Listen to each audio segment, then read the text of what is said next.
competitiveness and speed up social development. Second one, example, fertilizer production plants both in Ethiopia and Nigeria, which aim at improving agricultural productivity and promoting food security and rural development.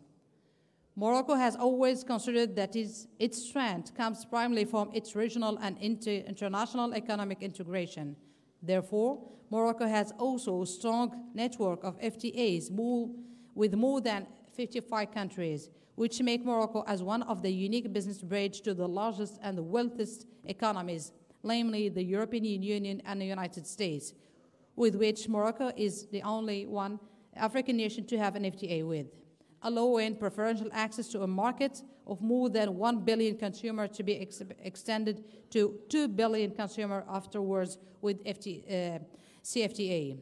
We enthusiastically invite India to join African nation dynamism in concrete terms and to give new impetus to the whole of our continent in the framework of this summit in areas which are priorities for our nations. I firmly believe that the promising Africa-India partnership can grow and prosper thanks to the complementary nature of our resources and skill, and thus helps us to achieve our objectives and serve our peoples. It is time to look towards an efficient and effective partnership. We have the means and the genius. Together, we can fulfill our people's aspiration. Thank you for your attention. Thank you, Your Excellency. We now invite Deputy Minister of State for Administration, Republic of Liberia, Honorable G. Wesse Blamont.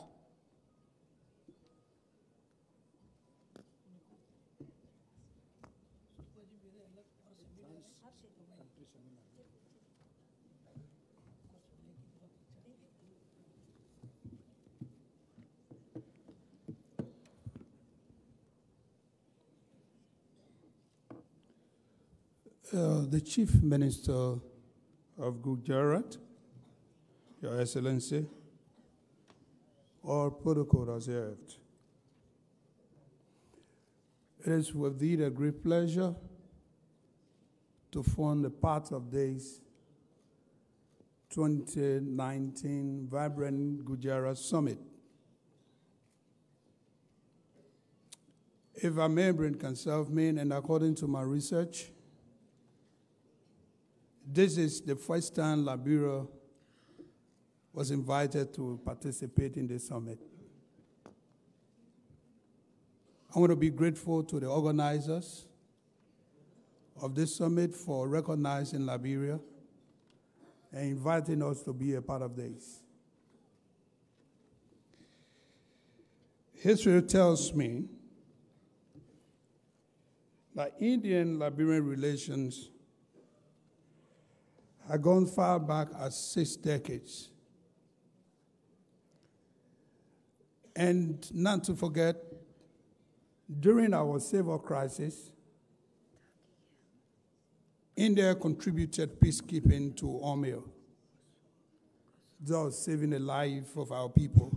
I want to be grateful on behalf of the President and people of Liberia, His Excellency, George Manenwia, who was elected as president of our country just last year. For those of you who don't know Liberia, it's the first African republic that gained her independence in 1847.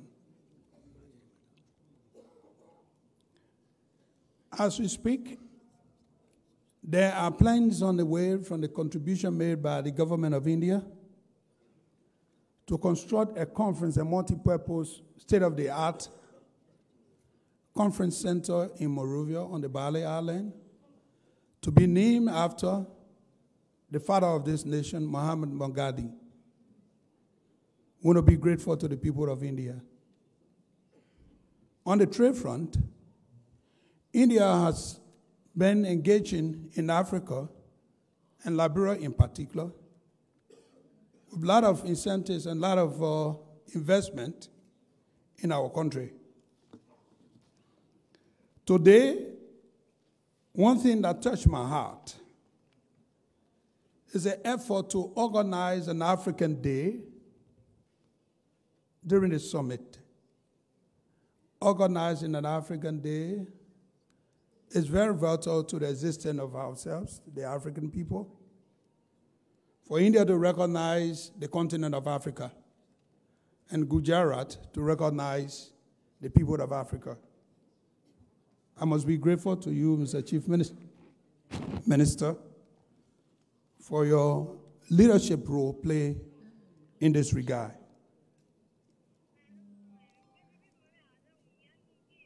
On the economic and trade front of cooperation,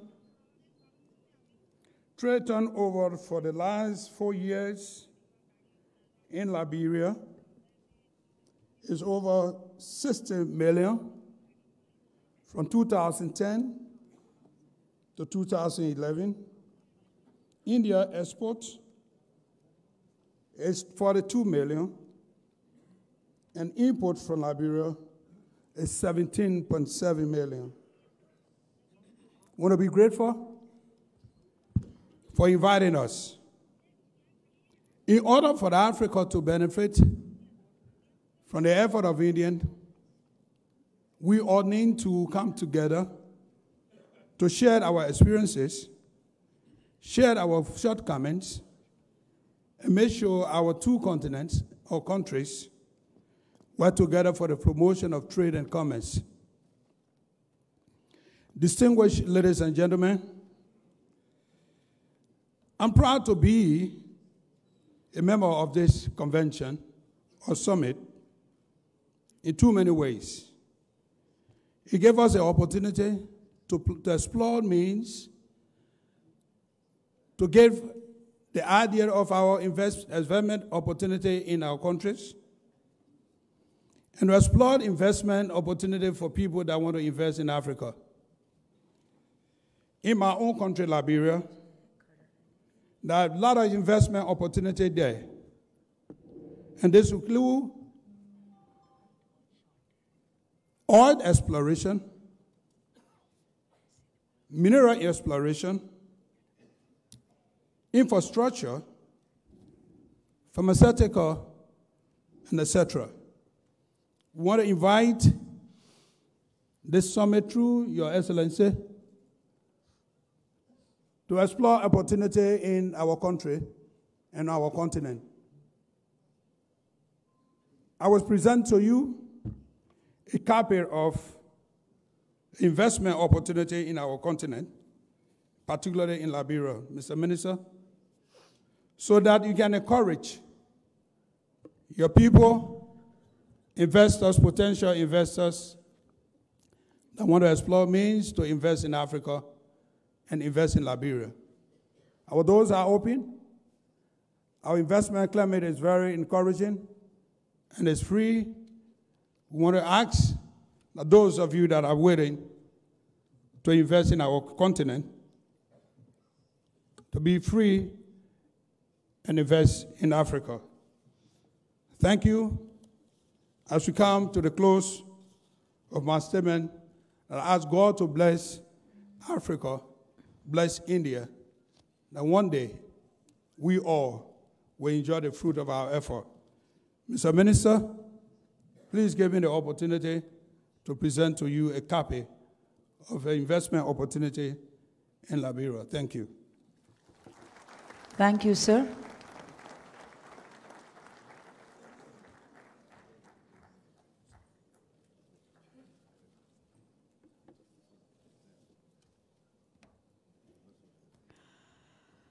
We now invite State Minister for International Affairs in Ministry of Foreign Affairs, Republic of Uganda, His Excellency Mr. Henry Okello.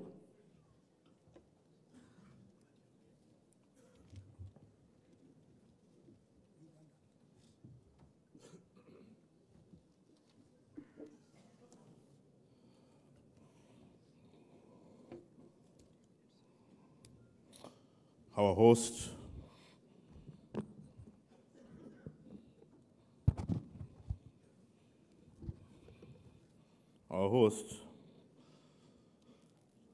Honorable Minister of External Affairs of India, Honorable Sushma Swaraj,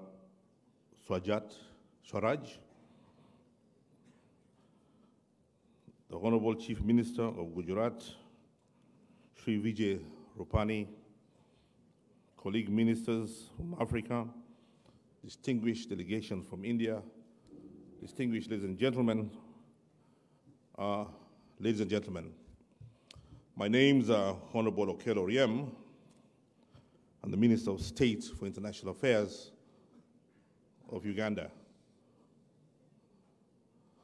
The biggest mistake that our colonialists made many years ago, the British, when they claimed to be the sun never sets in the British Empire, was to create the relationship between Africa and India. The first Africans, the first Indians to land in Uganda, or rather in East Africa, came in there in 1895 to construct a railway from the coast of Mombasa in Kenya into the hinterlands into Uganda. They were brought to construct a railway using what is famously known as karahi. I don't even know what karahi is.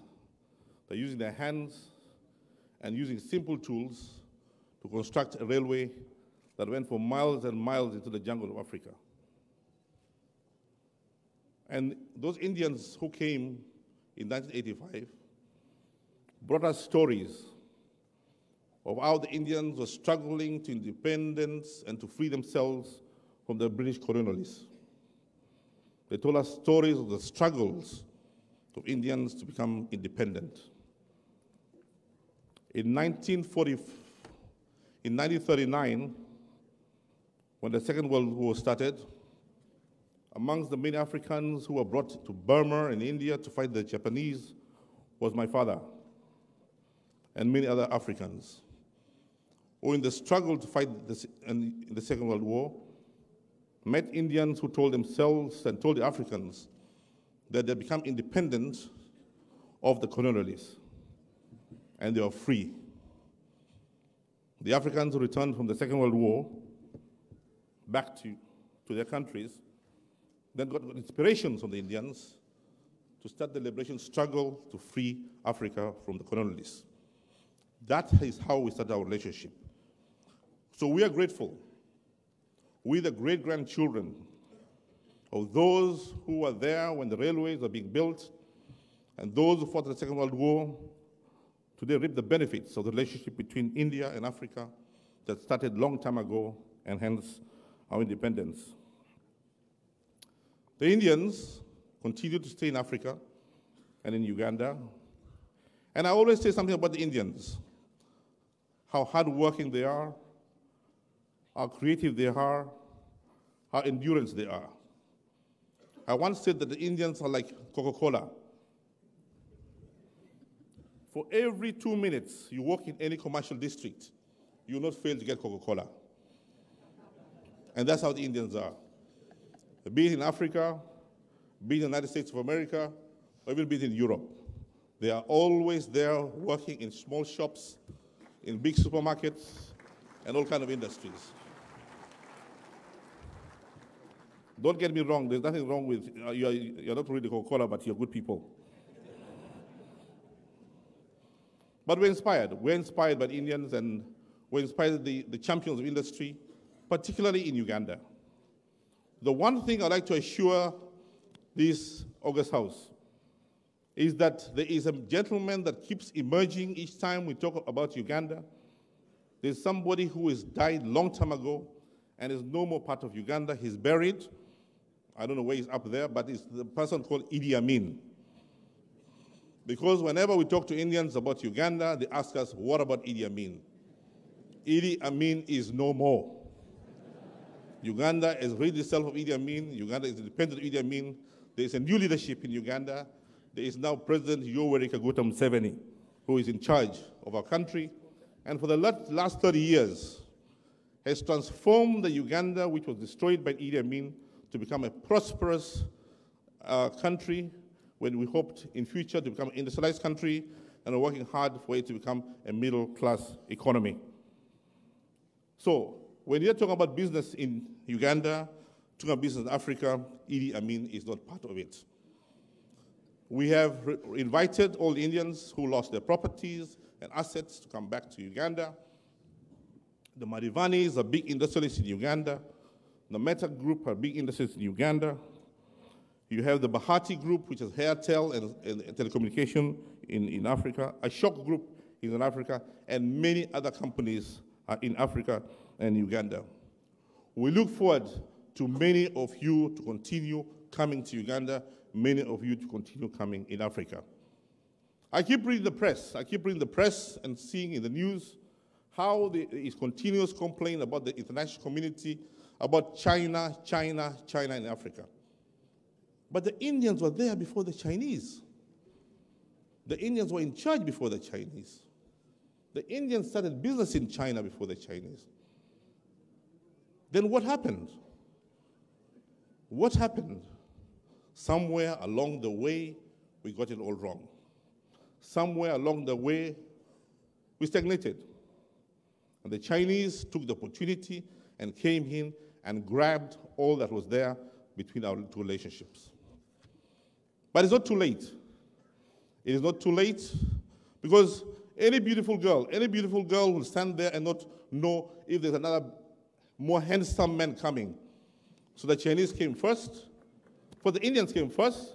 They ignored this beautiful Africa. Well, they danced them for a little, but then the Chinese now came and have taken over. But I'm sure, and we look forward for the Indians to come back and do what they know best in the relationship with Africa.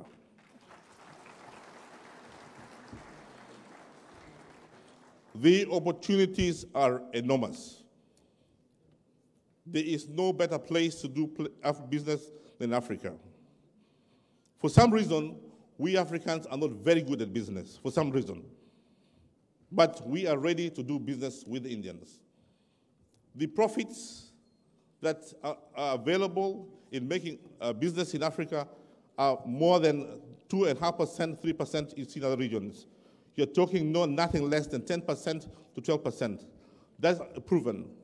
We have stories and stories of Indians who came as small dukawalas, setting up small businesses, corner shops, and today who have turned up to be huge industrialists. There's a gentleman who came to Uganda just as a mere support, as a worker of another Indian. And through working with an Indian, he learned business as a young man. And today he's one of the richest persons in Africa, and he emerges in the front pages of Forbes on a regular basis. He's one of the biggest industrialists, one of the biggest hotel owners in Uganda and in Africa, one Ruperelia Sudhir, as you might have heard of him. But he came with nothing but a shirt of his back, and today has transformed himself to an exceptionally rich person in Africa and in Uganda. So the opportunities are there, and we look forward to you to engage in business in Africa. It's enough. We cannot continue talking, lamenting, and complaining about the Chinese. We cannot. We speak English, you speak English. Common language. You don't need translators, we don't need translators. The environment is stable, the opportunities are there. There are 54 different countries for which you are free to choose from. And it is there for you for the taking. If you continue complaining, if you continue holding back, you will lose the opportunities, and the train will leave you, and you'll continue standing on the platform of the station when the train will not come back. This has been proven because the Chinese, what else? They're there. The Chinese are not, whereas the Indians are used to the hardships, they're used to the malaria, they're used to all kinds of the difficulties in their countries, the similar difficult challenges in Africa, and they can be able to engage and do businesses. So I welcome you to do business in Africa. I welcome you to do business in Uganda. So ladies and gentlemen, it gives me immense pleasure to have this opportunity to talk to such a distinguished audience about investment in opportunities in my country and Africa in particular. I must thank most heartily the Chief Minister of Gujarat for extending invitations to Uganda. The warm fraternal relationship which exists between Uganda and India is part as a result of Gujarat's sons and daughters who since historical times chosen to make Uganda and Africa their homes in particular. Today we boast of a fast-growing economy which is part of a nurtured by Gujarat's elements of Greater India. I come here before as a brother to salute the spirit of the vibrant Gujarat and to drink from our waters of each. Though my country is not amongst those signing MOUs with the government and institutions of Gujarat and India, there is no doubt our common desire is to help each other grow. Here is various institutions of learning, such as the Gujarat University of Forensic Science. Uganda is acquiring critical skills and technical knowledge. Others come here to renew and sharpen their knowledge in order to give maximum service to the country in their areas of expertise. Capacity building is a role that Gujarat University institutions of learning have done for a long time. Now the nature of collaboration between Gujarat and the Greater India and Uganda is shifting focus, moving more to accelerate economic growth in Uganda. This shift is partly a result of Uganda's 2040 vision to transform Uganda into a thriving and prosperous middle-income economy. The shift is further the result of India's own highly enviable, exemplary economic growth. Since the turn of the millennium, India's economy has grown by leaps and bounds, with the resultant liberation of millions of their people from the kind of poverty which still holds many Ugandans captive. Uganda therefore looks to India and to its highly enterprising state of Gujarat for growth, investment, and other lessons of economic growth. While looking for investors, we have put in place a very friendly business environment in the economy. Peace and security is paramount. Peace and security to persons and property is guaranteed. We have business supporting agencies such as an investment authority, company, registration bureau, a one-stop center where you can get your business registered, get your immigration matters sorted out within 3 hours. A government development corporation, a free economic production zone, and there's incentives of such as 10 years tax holiday, tax-free entry for agricultural and agro-processing machinery. Highly subsidized imports of certain machinery and plants.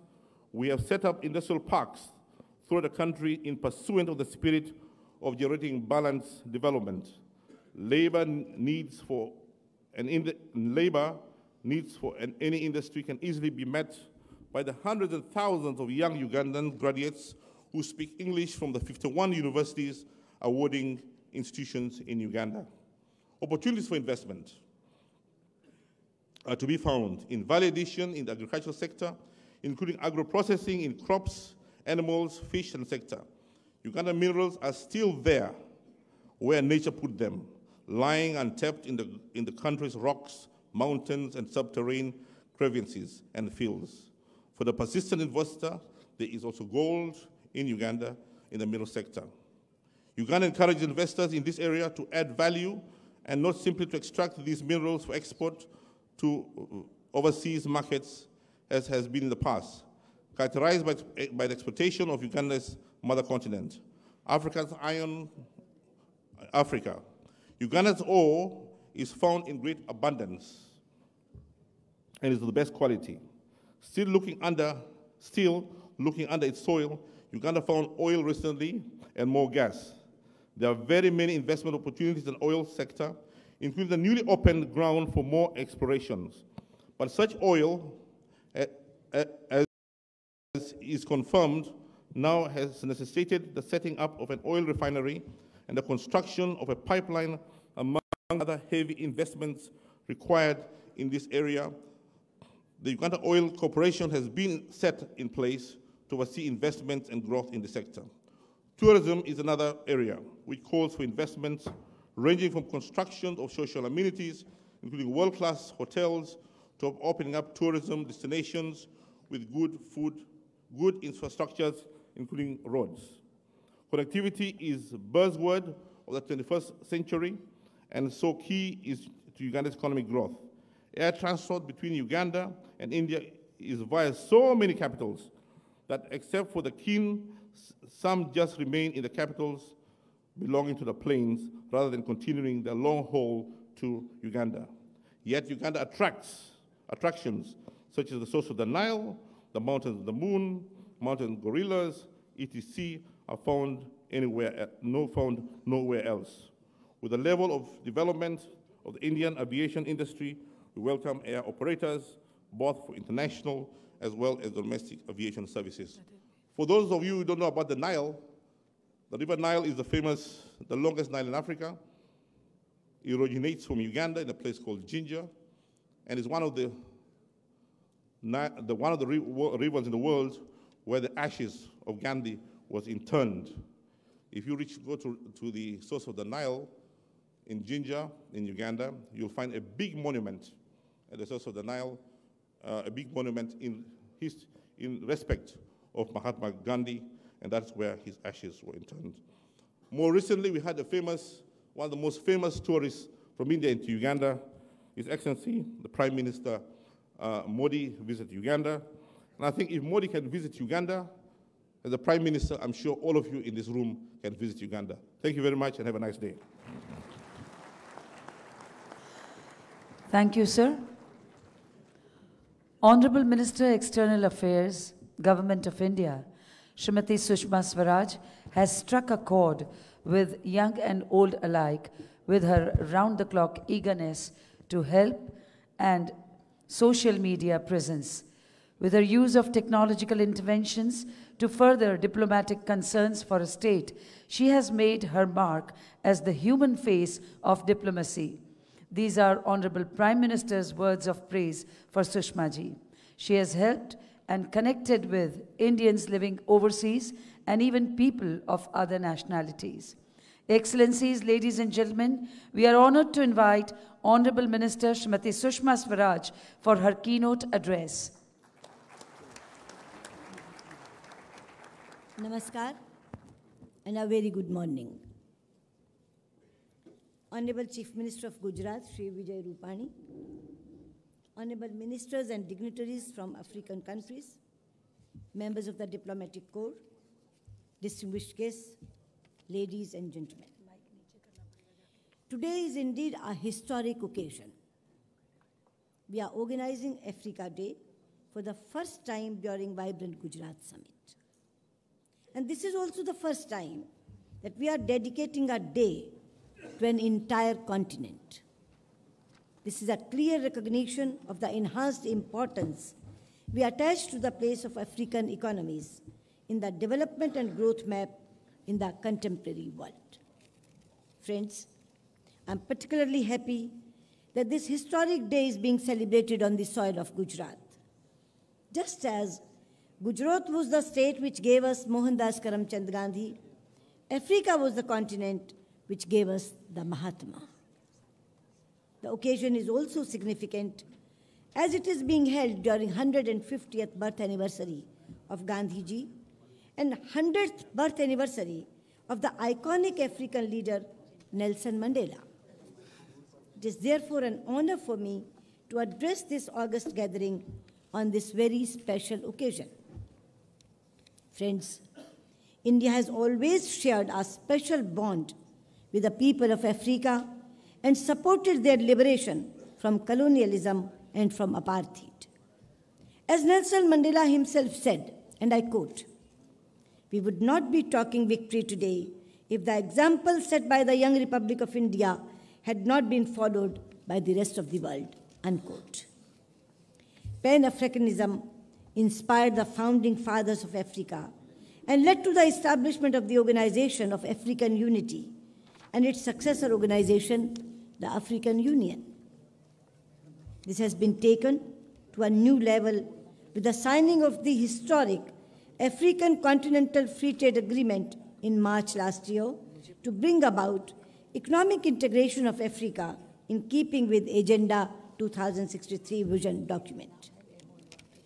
Friends, we view our substantive engagement with the African countries through the prism of our own experience. When we became independent, we found that external assistance came with conditionality, both overt and covert, and also with prescriptions that would have constricted our sovereignty and independence. As Africa pursues Africa-owned and Africa-led development, we are determined to anchor our partnership on the principles of equality, mutual respect, and mutual benefit. We take pride in our model of cooperation with Africa, which is demand-driven, consultative, participative, involves local resources, builds capacity, and is based on Africa's own prioritization of its needs. Prime Minister Modi has declared Africa as top priority in our foreign and economic policy.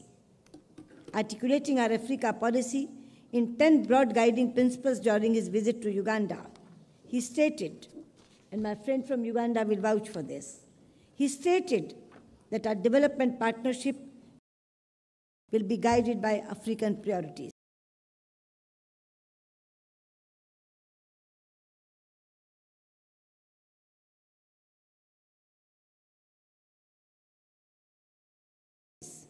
It will be on our terms that will liberate African potential and not constrain African future. In the last 4 years, our long-standing ties with Africa have acquired vibrancy and dynamism. There has been unprecedented intensification of our political engagement with Africa, with 29 visits to African countries at the level of President, Vice President, and Prime Minister, apart from several ministerial visits. Let me add that visits have taken place from both sides. In addition to the visit of 41 heads of state and heads of government who attended Indo-Africa Summit in 3, we have hosted over 35 leaders from Africa from various events in the last 4 years, in addition to ministerial level visits. Friends, keeping in mind the unprecedented engagement with Africa, the Union Cabinet of India has taken the decision to open 18 new embassies and high commissions in Africa in the next few years, which will take the number of Indian missions in Africa to 47. The first of these missions has already been opened in Rwanda last year. My friend from Rwanda is on the dais. Friends, Africa has emerged as an important trade and investment partner. India-Africa bilateral trade stood at $62.66 billion for 2017-18, which reflects an increase of nearly 22% over the previous year. India is ranked as the third largest export destination in Africa.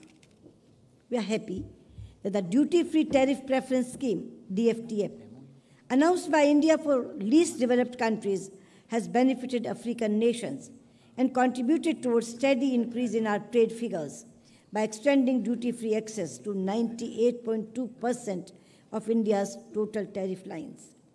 38 African countries now enjoy the benefits of our DFTF scheme. We view the recent signing of the African Continent Free Trade Area as yet another opportunity to boost trade and economic ties with Africa. With the positive effects of democratic dividend, the African continent has become and remained one of the fastest growing regions in the world. In recent years, there has been a surge in Indian investment in Africa. India is the 5th largest investor in Africa, with cumulative investments of $54 billion. Our investments are steadily growing in the African continent in a range of sectors. These include telecommunication, hydrocarbon, exploration, agriculture, education, petroleum refining and retail, IT services, chemicals, drugs and pharmaceuticals, automobiles, among others. There is considerable potential to expand our business and investment ties further, especially in the areas of minerals and mining, chemicals and pharmaceuticals, infrastructure, high technology manufacturing, and information and communication technology. Our lines of credit, which are on highly favorable terms, have become popular and considerably expanded our development partnership with Africa. Currently, 189 projects in 42 African countries for nearly $11.4 billion are being implemented under Indian LOCs. These projects have had a positive impact in many African countries and are changing the lives of its people by covering a range of sectors like power generation and distribution, water-related projects, especially in rural areas, agriculture, irrigation, railways, sugar plants, infrastructure, and information communication and technology. In a new initiative, we have offered construction of Mahatma Gandhi Convention Centers in Africa as grant assistance in the context of 150th birth anniversary of Gandhiji. Friends, our approach to Africa has focused on helping Africans realize their true potential in various fields through a number of capacity building programs under the ITEC scholarships, ICCR scholarships, and other training programs under IAFS 3. Our capacity building in Africa has been second to none and is benefiting thousands of Africans. I'm happy that some of the African students in India have joined us today, and I would like to extend a special welcome to these young representatives who are the future of Africa. To enhance cooperation with Africa in the health and education sector, an agreement was signed in September 2018 to establish E-Vidya Bharati and E-Arogya Bharati, EVBAB, network project between India and Africa.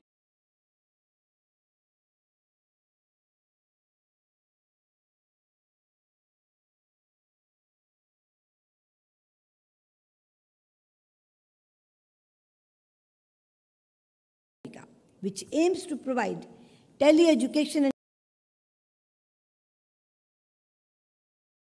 and tele. Many of the African countries like India are victims of terrorism. Consequently, preserving peace and security, countering terrorism and extremism is an important element of our engagement. We are one of the largest contributors to UN peacekeeping missions and have participated in all the peacekeeping missions in Africa, playing an important role in the African continent. You are aware of the close security and defense relations we have had with many countries in Africa over the years. We also support each other at international level and have common interests on international issues like UN Security Council reforms, counter-terrorism, peacekeeping, cybersecurity, and energy security. An important element of our engagement is our connection with the Indian diaspora. People of Indian origin, in whichever part of the world they are, be it in the Western world, Gulf, or the Middle East, Asia or Africa, have played a key role in socio-economic development of their adopted countries, while keeping Indian ethos, values, and cultures alive.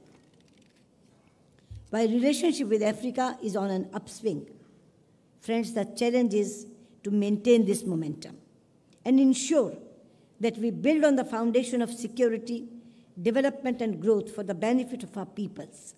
I'm confident that the 10 guiding principles given by Prime Minister Shri Narendra Modi for enhancing cooperation with Africa will unlock the immense potential that our partnership still holds. Africa today figures prominently on the foreign policy radar of India. I'm happy to note that our relations have not just remained confined to political arena, but have blossomed into a multifaceted association where each one of us contributes something of significant value. Strong India-Africa relations will go a long way in redefining the contours of the international order on more egalitarian lines. We should not expect anything less from this shining example of South-South cooperation. Friends, let me conclude by saying that as Africa marches in its journey towards security, renewal, and prosperity, India will remain a trusted partner, working closely with Africa for the economic and social empowerment of its people. Long live India-Africa friendship. Thank you. Dhanyavad.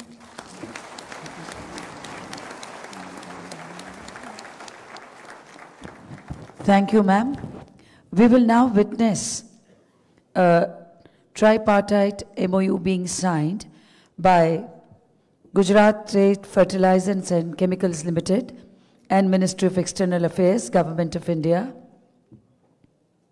and Government of the Republic of Congo in the chemicals and petrochemicals sector to explore further the possible establishment of an ammonia-urea project in the Republic of Congo.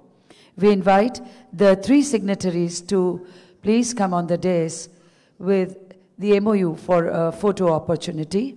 We invite on the dais Shri Sujit Gulati, Managing Director, GSFC, and Shri T.S. Tirumurthy, Secretary, Ministry of External Affairs. And we also invite Mr. M. Naisfore Fila, Minister in charge of Technical and Vocational Education, Training and Employment, Government of the Republic of Congo.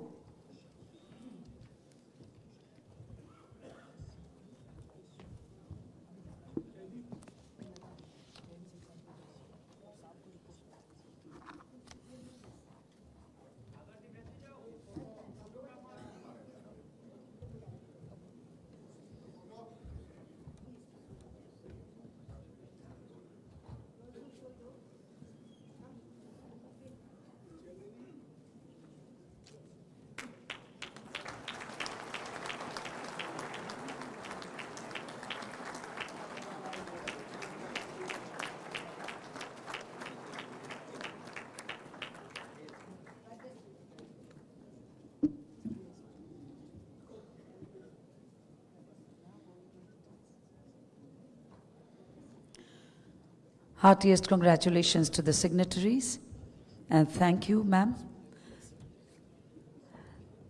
At this juncture, Honorable Minister of External Affairs, Government of India, Srimati Sushma Swaraj, will depart from this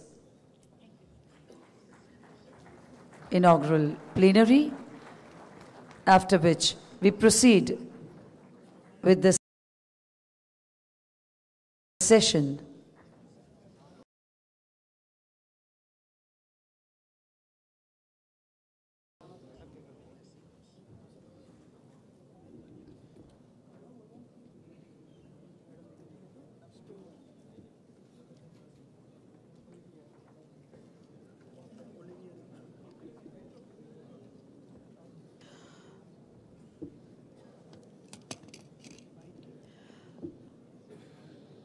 We proceed with the inaugural plenary in the august presence of Honorable Chief Minister of Gujarat, Shri Vijay Rupani, and Honorable Deputy Chief Minister of Gujarat, Shri Nitin Bhai Patel. We now invite Minister of State, Ministry of Foreign Affairs and International Cooperation, Republic of Rwanda, His Excellency Mr. Olivier Nduhungirehe.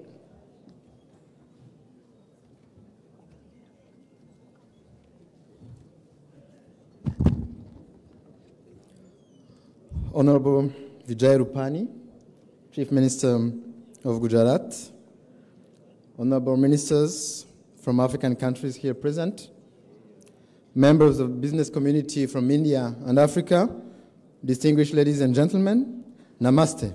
Namaste. On behalf of His Excellency President Paul Kagame, President of the Republic of Rwanda and Chairperson of the African Union, and on my own behalf, I'm honored and pleased to participate in the 9th Vibrant Gujarat Global Summit, particularly this year, with the introduction of the Africa Day, a testimony to India's growing partnership with the African continent, as we've seen in the short video. As we are all aware, historical socio-economic ties between India and Africa span several decades and covers a wide range of sectors such as energy, trade and investment, healthcare, education, innovation and agriculture, to name but a few. India is not a new player in Africa, but it is playing an increasingly more active and substantive role. India has indeed become the 5th largest investor in Africa and a major trading partner, as Minister Sushma Swaraj recalled earlier. These investments represent a powerful tool for development, growth, and impact. The current momentum in Africa's regional integration undoubtedly expands the benefits and synergies of what we can accomplish together. The African Continental Free Trade Area, signed in March last year in Kigali, Rwanda, and expected to come into effect this year, presents a single continental market of 1.3 billion, growing to 2.5 billion by 2050. Africa's integration is not only about market access, but also about free movement of people, supported by protocols such as the protocol to the Abuja Treaty on the free movement of people and the single African air transport market signed by 26 countries as of mid-2018 to boost connectivity among African states. Africans have great hope that 2019 will mark a new era in the shaping of our economic fortunes.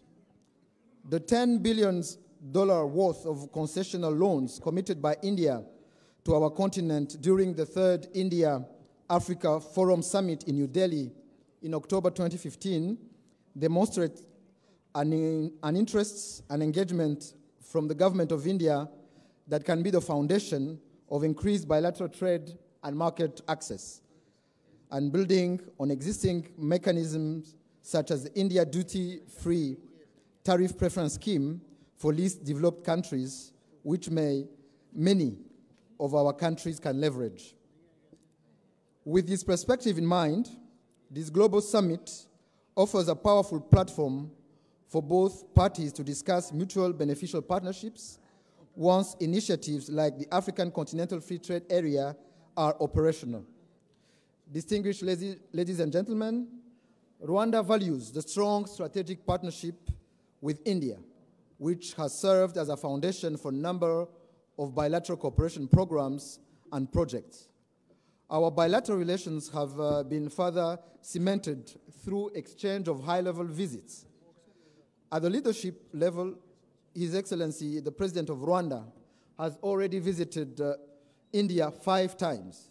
He participated in the 8th Vibrant Gujarat Global Summit in January 2017 and the International Solar Alliance Summit in May 2018, an initiative championed by the Indian government to massively deploy solar energy, including in Rwanda. Furthermore, the state visit by Right Honorable Narendra Modi in July 2018 as the first Indian premier to ever visit our country remains memorable and holds a special place in the minds of the Rwandan people.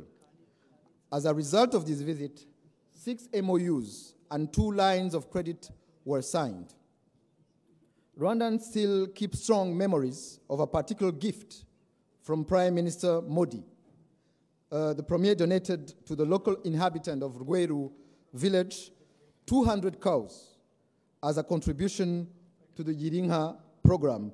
Girinka loosely translated in English as own a cow. It is a social protection scheme where the poorest families are gifted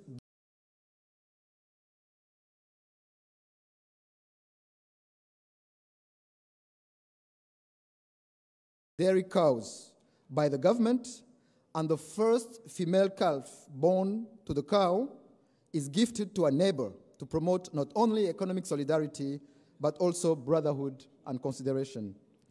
The value of such gifts from a culture where cows have a special significance can only take its whole meaning in another culture that holds cows in the same high regard.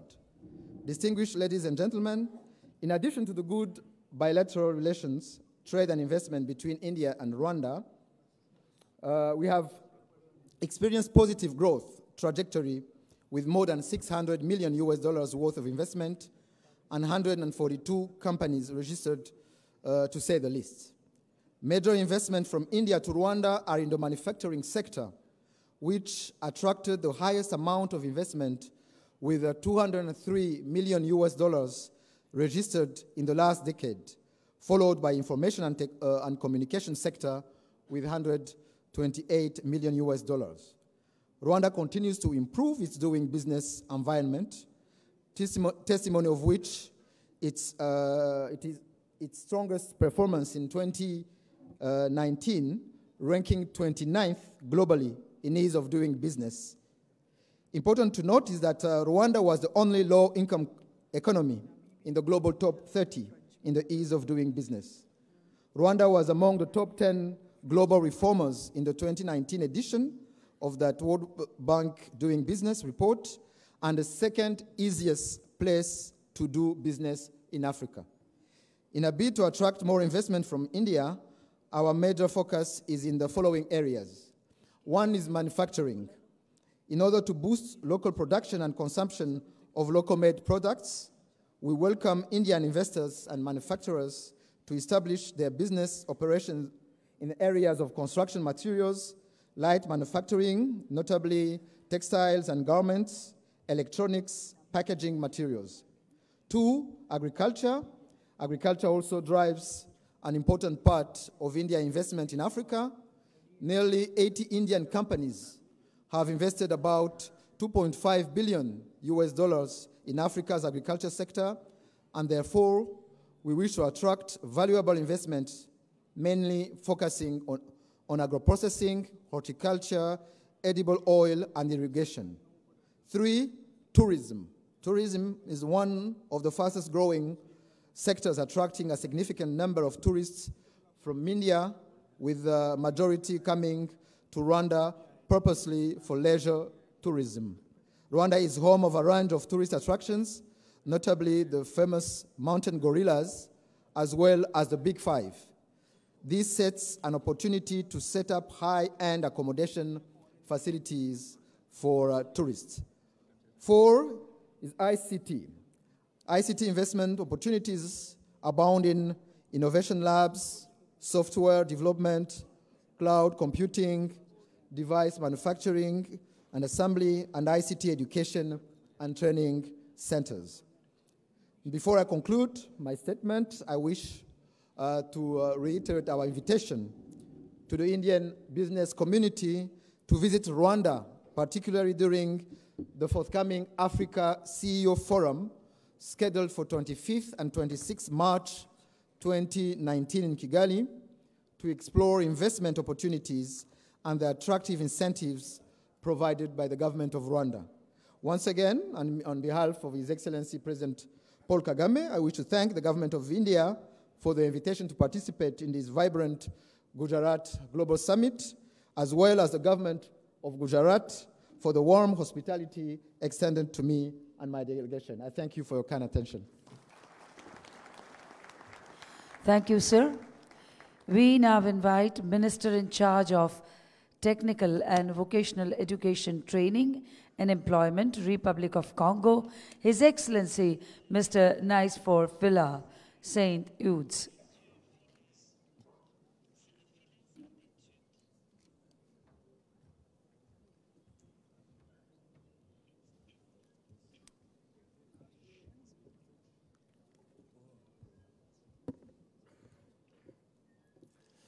Monsieur le ministre en chef du Gujarat, honorables ministres, distingués invités, le président de la République du Congo, son Excellence Denis Sassou Nguesso, m'a demandé de conduire une délégation pour participer à ce sommet. Le Congo est donc heureux de participer, particulièrement à cette journée dédiée à l'Afrique. Nous vous en remercions fortement, Monsieur le ministre en chef du Gujarat. Le Congo est situé en Afrique centrale, à une superficie de 342 000 kilomètres carrés, une population de 4,5 millions d'habitants et dispose de 5 frontières avec d'autres États de la sous-région, la République démocratique du Congo, la République centrafricaine, le Cameroun, le Gabon et l'Angola, ce qui place bien sûr le Congo comme un grand pays de transit vers les autres pays frontaliers. Le Congo est un pays pétrolier, forestier et minier, membre de l'OPEP. Il est aussi membre de la communauté des États de l'Afrique centrale, membre de la communauté économique et monétaire de l'Afrique centrale.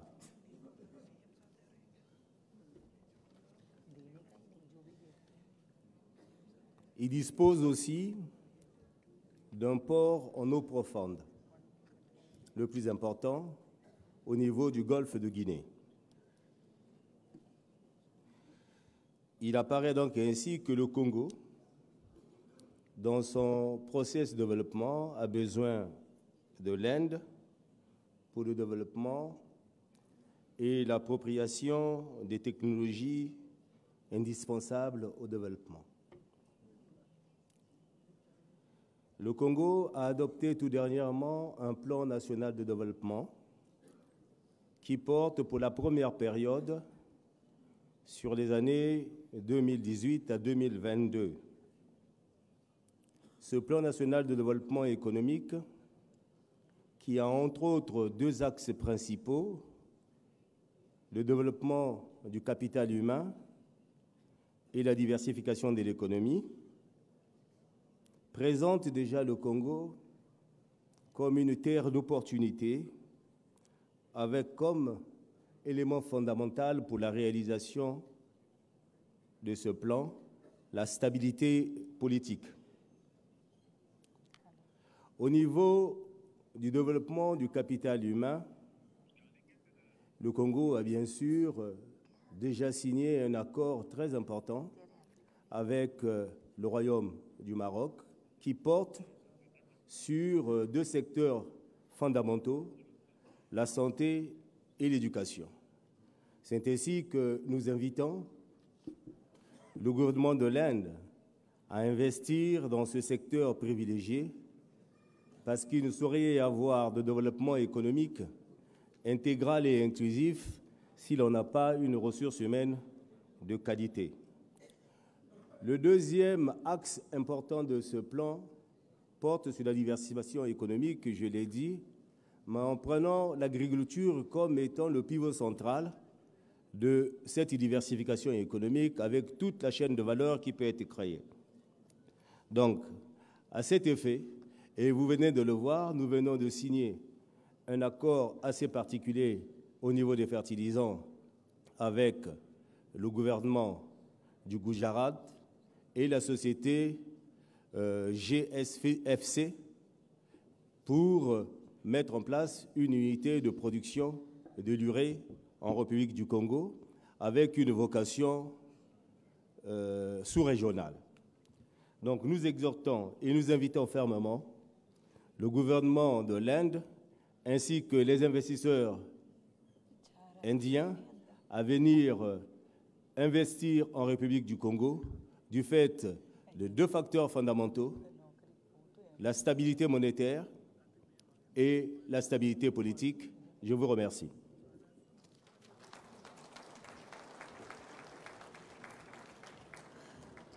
Thank you very much, sir. We now invite Honorable Minister of Industrialization, Trade and SME Development, Republic of Namibia, His Excellency Jekero Tvea.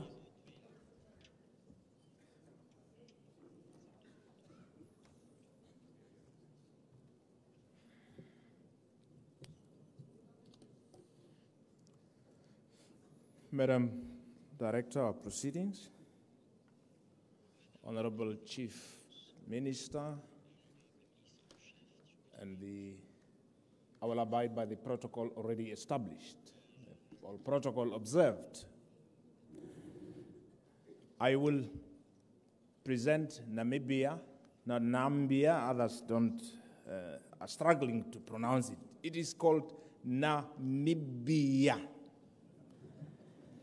And I know why, because we are very young, small. This is why we are not known. We are still a baby. And I must say, we are the second youngest baby on the continent. And we are not very happy, but we are also happy because the youngest is South Sudan.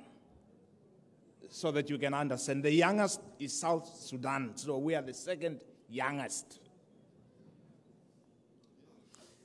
Namibia, I'll briefly share with you where Namibia is and what Namibia has got to offer. And allow me, Madam and Chief Minister, to first congratulate you for recognizing the existence of Africa, but also to celebrate our relationship from Africa and India. Thank you very much. And in Namibia, we celebrate Africa Day on the 25th of May, and we have declared that as a public holiday, but also as a government, we have adopted the African anthem to be sung along our national anthem at all official gatherings. And the African flag is also hoisted along our national flag. That is the position on this Africa Day that I want to share with you, but also you as our friends. This is why we are very delighted to share this day with you for recognizing our achievement. Director of Ceremonies, Namibia at a glance.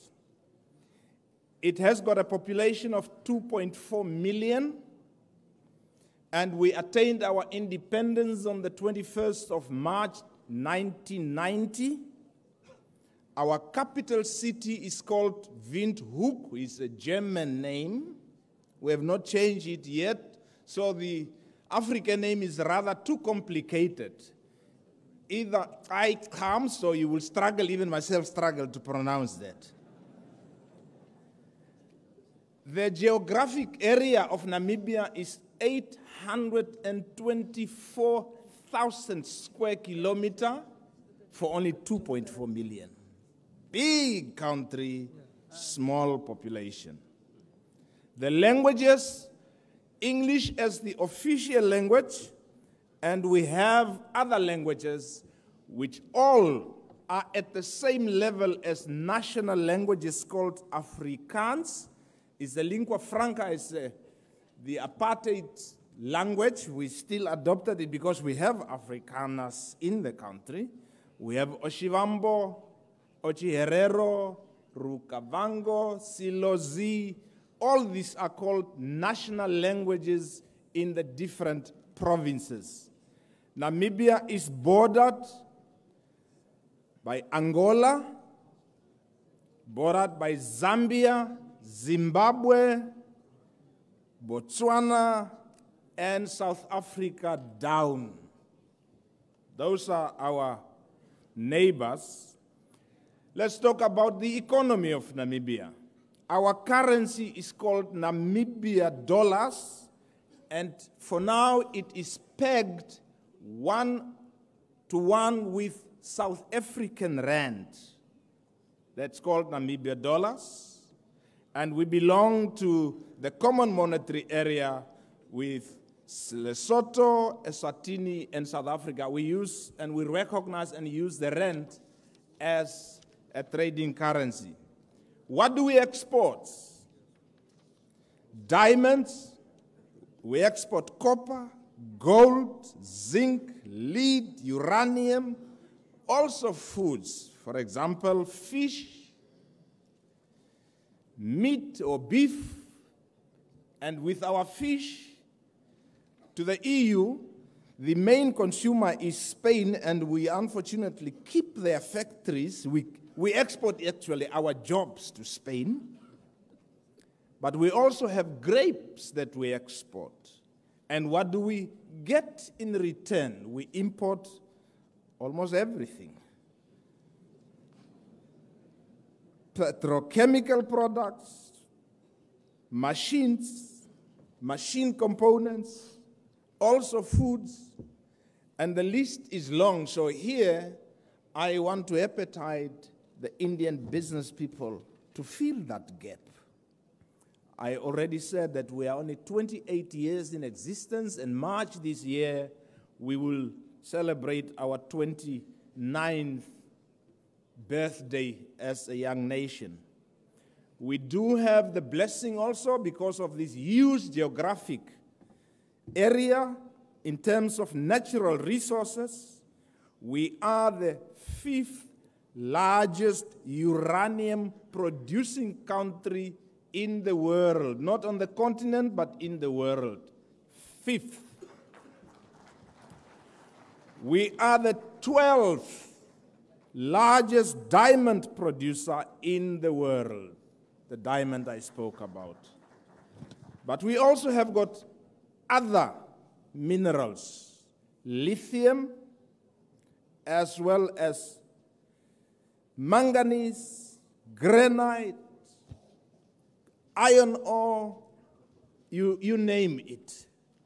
The land is big, and it has also got different minerals that are ready for exploration. We also have got offshore gas field. For now, our record indicates is around 1.4 trillion cubic feet. We also have opportunities in oil exploration. The interesting part is up north is Angola. They are exploring oil. And then you find Namibia. Down here you have South Africa. They also have oil. But suddenly the pipe from Angola to South Africa, when it reaches Namibian border, it gets blocked. And when it goes to South Africa, it gets opened. So there is oil exploration in between, because we are between two oil-producing countries. So there is, but for now, only exploration. We also are among the world's leading fishing nations. And I dare to say we are also having indigenous plants and fruits. And with your skills and experience in the different herbs, etc., you can add value.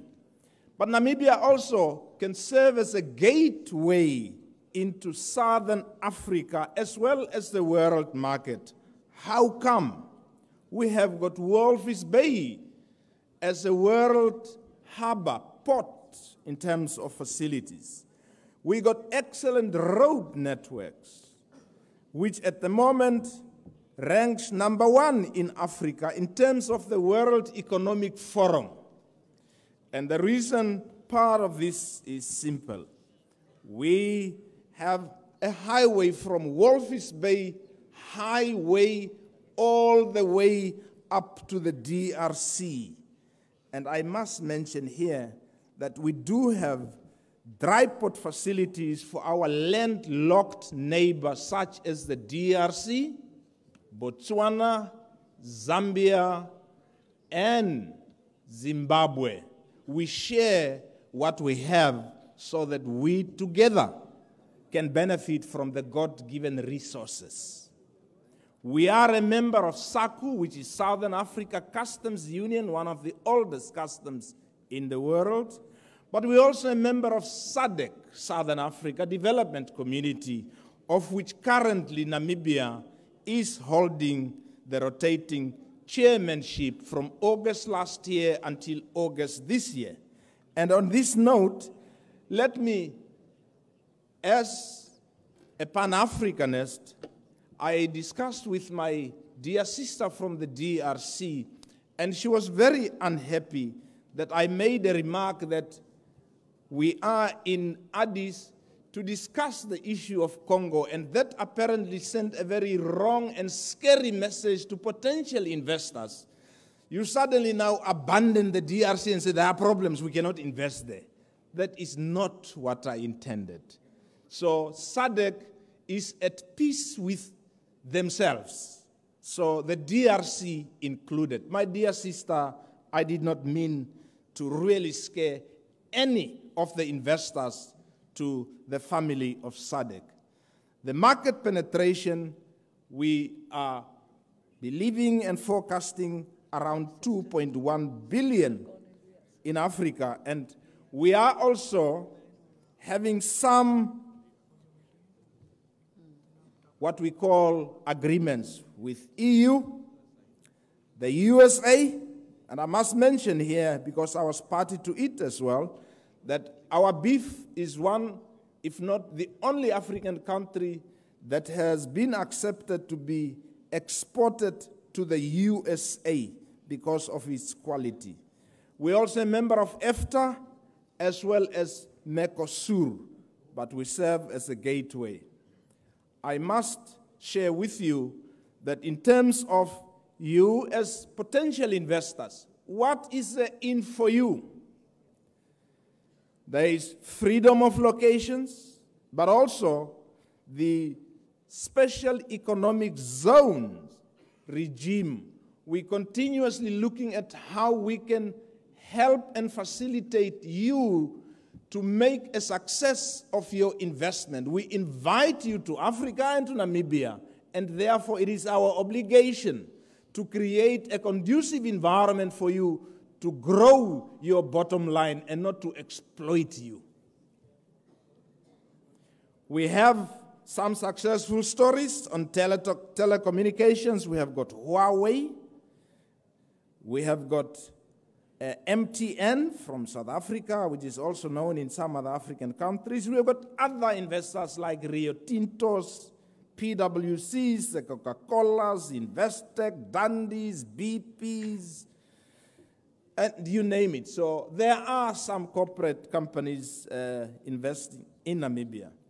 What are our priority areas? As you have listened from the introduction, the mandate of the ministry that I'm heading is industrialization, meaning focus on manufacturing value addition of our mineral resources, but also after that, trade, and then SME development. So we also want to grow our small and medium enterprises so that they can drive the industrialization agenda. But we also want, this time around, not to complain about exporting our mineral resources immediately after extraction, but beneficiation, and through that, value addition. And I want to mention here that this is not only valid for Namibia or SADC or the continent, but it is important to save our young people who are seeing from the continent these resources being shipped out. This is why they are risking their lives to follow, because they believe that is where life is. So we want to keep them on the continent through beneficiation and the job creation. The area for investments, agriculture, fisheries, logistics. Namibia at the moment is working towards making it a logistics hub already. Air, rail, as well as road. You do not need to travel to West Africa by first traveling to Paris or Germany to get there. So you can travel straight from Namibia and you reach West Africa. We have got a direct flight from Windhoek to Accra and Lagos, but we also have direct flights to Europe through Germany.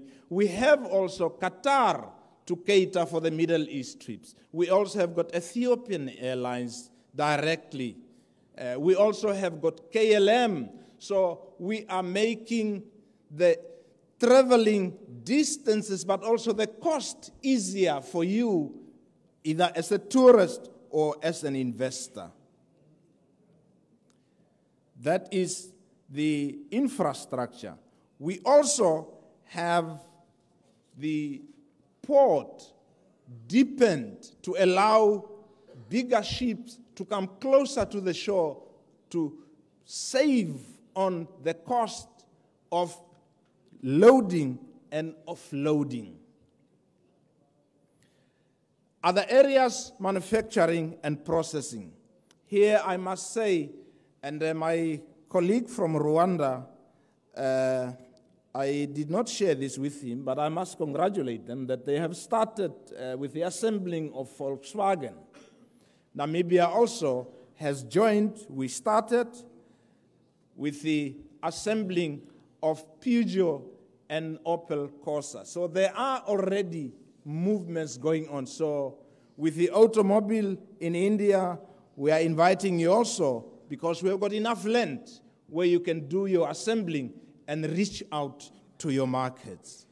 Fertilizers and petroleum exploration, as I said about these pipes that only come closed when it reaches Namibian soil. So the opportunity is there. Pharmaceuticals, steel and glassware manufacturing.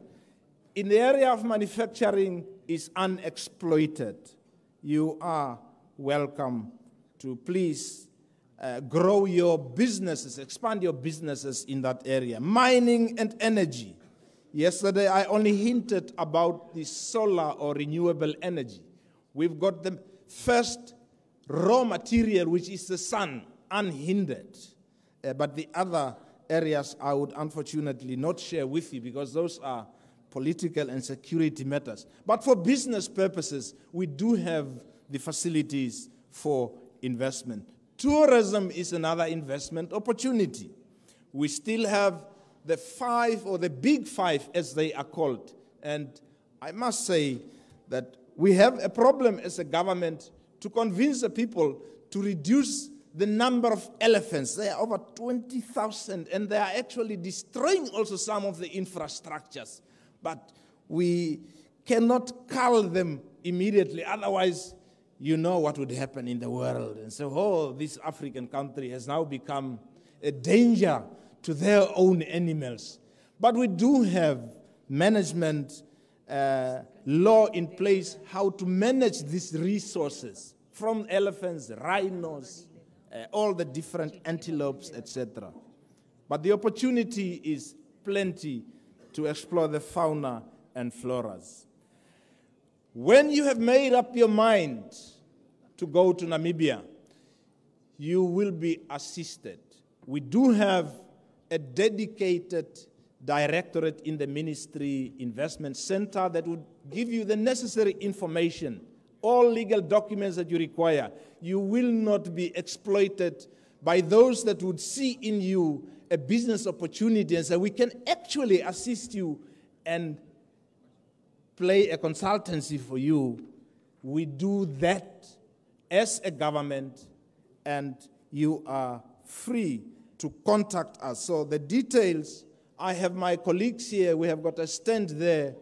You can reach us first from Delhi, and so we will direct you. You will not get lost. So the ministry is the entry point, whether you are a tourist, for any information as far as investment is concerned.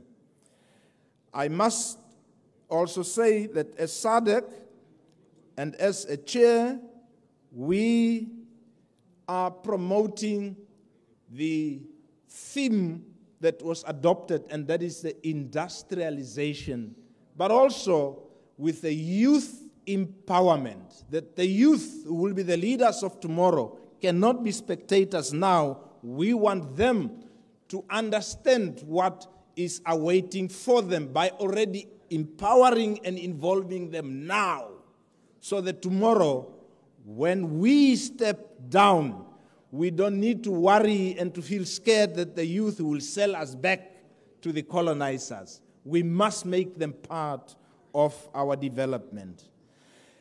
Namibia also plays her role, and the African Continental Free Trade Area, we have ratified last year to be part of the bigger family of Africa, so that we do not have to complain.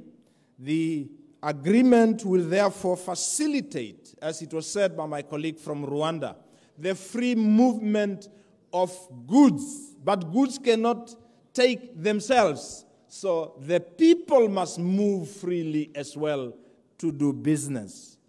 And we are pleased to be with you here as reliable partner, that you have got Africa now, not only Namibia as a single country, but as a continent with now I've seen we are now 1.3 billion. So we already have got two big markets that can trade with each other. And in so doing, we will promote intra-trade between or among Africans and Africa and India. We're looking forward to have you with your drive as New India, and we are also saying you are now having a new Africa as a reliable partner. Thank you very much for your attention. Thank you, sir. Honorable Chief Minister of Gujarat, Shri Vijay Rupani's government, based on 4 pillars of good governance, of being sensitive, transparent, decisive, and progressive, is all set to scale new heights of progress and development, contributing to Honorable Prime Minister's vision of New India. We now invite Honorable Chief Minister of Gujarat, Shri Vijay Rupani ji, for his special address.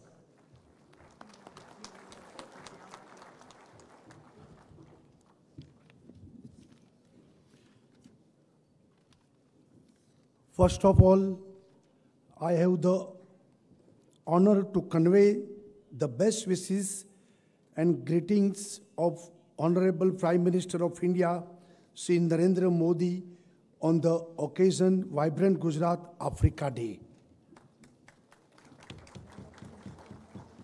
Excellencies, esteemed dignitaries on the dais, ladies and gentlemen, Namaskar.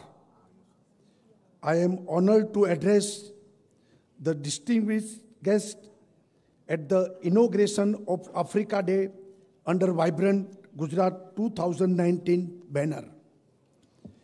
India and Africa share a time-tested and special bond.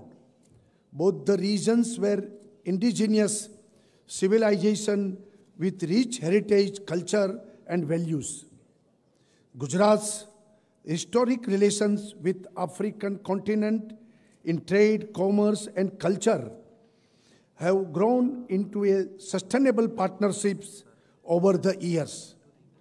Gujarat has a long coastline with close proximity to African coast. This attracts Gujaratis to migrate to Africa for trade, commerce, and culture exchanges centuries back. Sizable population of Gujaratis have long settled in countries like South Africa, Kenya, Tanzania, Uganda, Rwanda, etc., and are actively contributing to their economic growth. Similarly, Gujarat is home to thousands of Indians of African origin, the Siddhis. For more than 6 centuries, Siddhis community has contributed to vibrant history and culture of Saurashtra region of Gujarat. Another important historical link with Africa is Mahatma Gandhi, father of our nation. Mahatma Gandhi developed non-violent civil resistance movement, the Satyagraha movement on African soil. This movement became the common force behind the freedom struggle both in India and Africa. This movement had left an imprint on succeeding generation of African leaders. It paved the way for our destiny. Today, I extend a special welcome to all of you to the land of Mahatma Gandhi. On behalf of 65 million Gujaratis, it is against this historic background that we are dedicating this day as Africa Day to mark our long-standing partnership and cooperation. Friends, I am happy to note that 50 countries out of the total 54 from African continent are here today. It is a massive demonstration of the ties of diplomacy, commerce, and friendship linking our nations. After independence, both India and Africa face similar challenges like poverty, malnutrition, and weak economic growth. Today, we are overcoming these challenges through new initiatives and innovative policies. Today, due to initiative of our Honorable Prime Minister, India has emerged as the fastest growing economy of the world. Similarly, according to IMF, 11 of the world's fastest growing economies today are in Africa. By 2020, India and Africa together will account for 2.5 billion people. They provide a huge market, working manpower, and new opportunities. African continent with large untapped natural resources and its close proximity to Indian seacoast opens up new areas in economic development arena. Friends, India's private and public sector enterprises have invested in African continent recently. It has gained a change momentum. They have invested in sectors like automobile, engineering, chemical, IT, petrochemicals, etc., telecom, pharmaceutical, oil and gas in many African countries. Friends, today we have put together Indian companies with expertise in these designated areas. I am sure this platform will provide you an opportunity to see how this expertise could meet the requirement of African countries. To my friends from Indian industries present here, I would say Africa today represents a big opportunity in economic cooperation and collaborations. A continent of 54 countries with a population of over 1 billion people.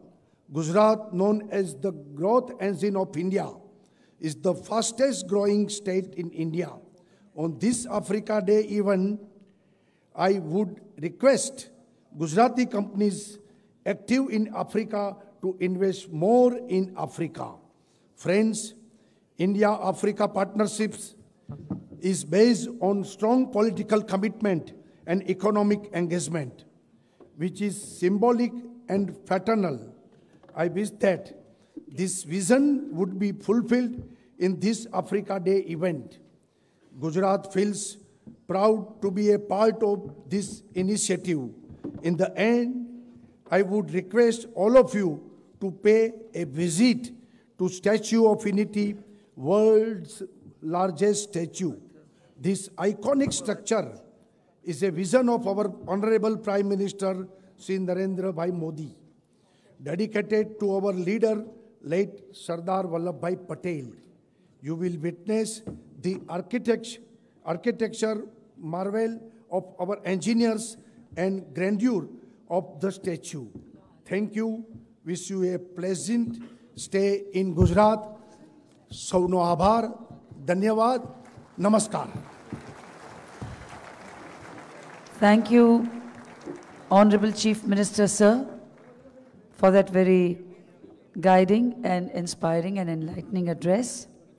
We take this opportunity to present mementos, the Statue of Unity, to all our dignitaries on the dais. May we request Honorable Chief Minister, sir, to present the mementos to our excellencies on the dais.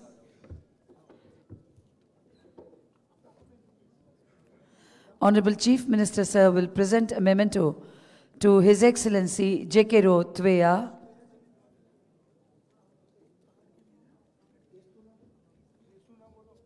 Honorable Minister of Industrialization, Trade and SME Development, Republic of Namibia.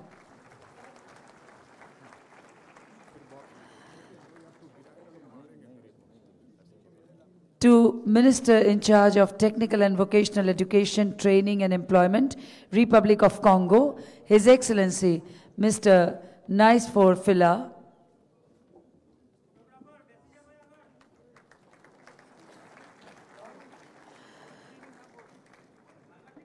Minister of State, Ministry of Foreign Affairs and International Cooperation, Republic of Rwanda, His Excellency Mr. Olivier Dahangirehe.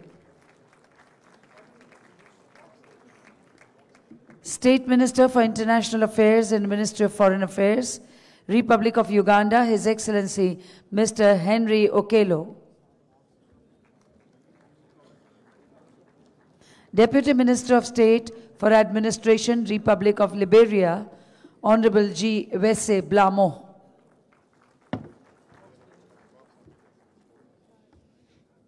And Secretary of State, Ministry of Industry, Investment, Trade and Digital Economy, Kingdom of Morocco, Her Excellency Ms. Rakia Ederham.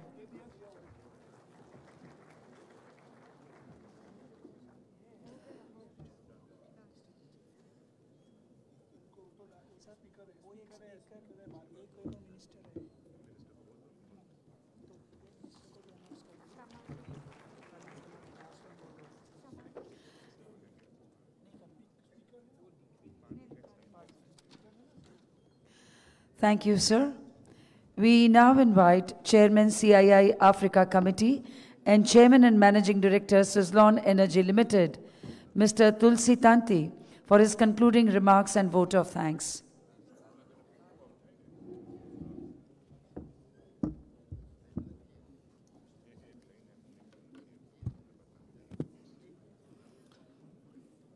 Sri Vijay Bhai Rupani, Honorable Chief Minister of Gujarat, Excellency from the Africa continents, respected dignitaries on and off the dais, distinguished guests, ladies and gentlemen. So today we have heard a lot about the great opportunity for the industries, particularly small, medium and large industries from India, and particular in Gujarat. We have an enormous opportunity for the business and trade between India and Africa. So India and Africa have a lot of opportunity with the right initiatives, trade policy, reforms, upgrade infrastructure and acceleration of the ongoing reforms of the enhanced ease of the doing business. India Exim Bank supports. I am confident that India-Africa bilateral trade can touch $150 billion in the next 5 years. I would like to highlight some of the key areas where Indian company can further strengthen its cooperations in the Africa. There is a good opportunity and investment in the huge potentiality waiting for us to tap there in compelling with the enhancing the Indian investment in a core area of infrastructure, agriculture, food processing, renewable energy, services, IT and knowledge industries. In agriculture and agro-processing sector, India has a unique opportunity in the partnering of green revolutions. In the continued through the public-private partnerships, we can leverage very much. The surge of the service trade in Africa offers a new opportunity for Indian companies, especially in the area of education, health, IT, telecommunications, tourism, and entertainment.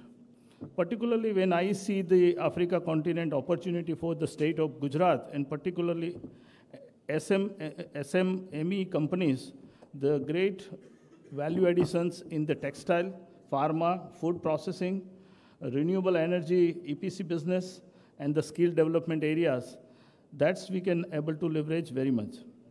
Our annual flagship event of the CII Exim Bank Conclave in India Africa Project Partnership has been participation of the emergent dignitaries from across Africa and India who have already actively built the bridge and to strengthen the partnership between the two regions.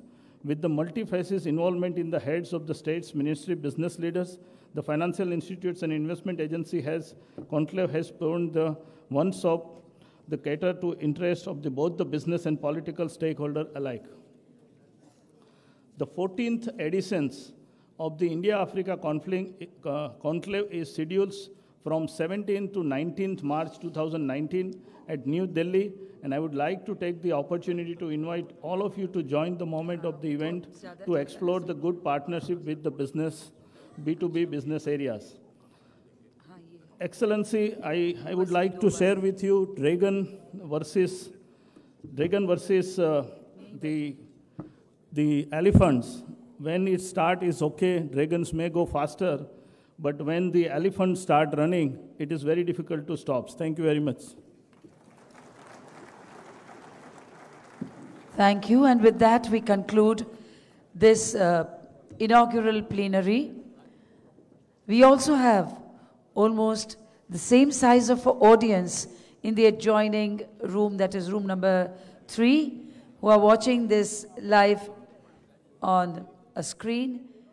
We thank them also for being present during the entire function. Within the next 5 minutes, we change over to the technical plenary.